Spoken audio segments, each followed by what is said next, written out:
Welcome to the latest podcast from the Plastic Surgery Journal Club.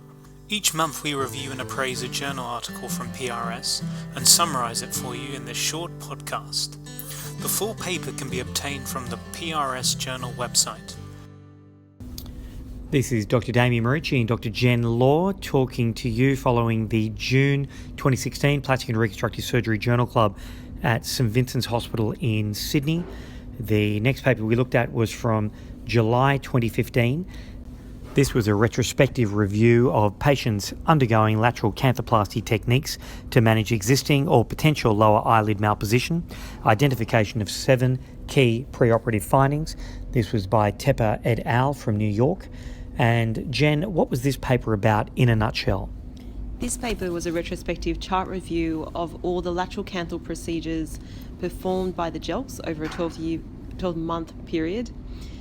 The specific details of the operations and procedures were discussed in another paper, but this paper really looked at the preoperative assessments and the key anatomical findings that the authors evaluated. So, in the discussion, the author came up with a very nice figure looking at what are the key points of the physical examination that they evaluate when looking at a lower eyelid prior to surgery. What were those points?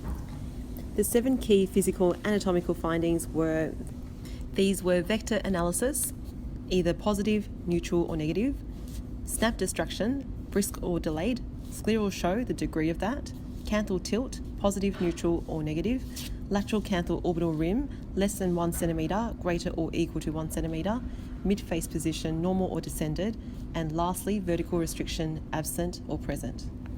So what were the different surgical procedures which the authors evaluated?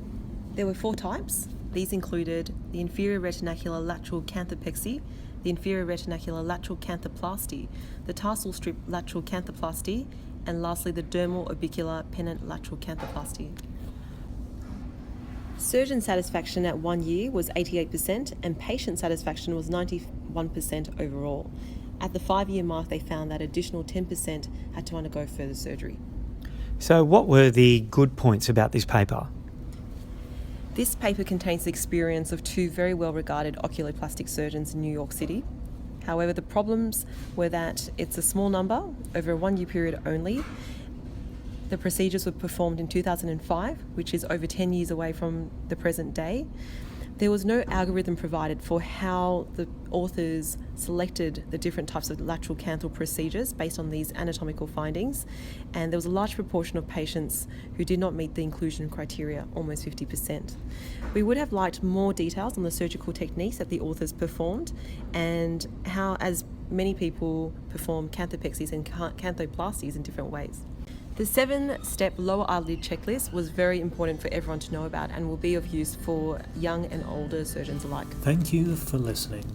For more of our podcasts, head to soundcloud.com or subscribe to us on iTunes and search Plastic Surgery Journals. Remember to like us on Facebook and follow us on Twitter. Thanks also to the PRS Journal team for their ongoing support.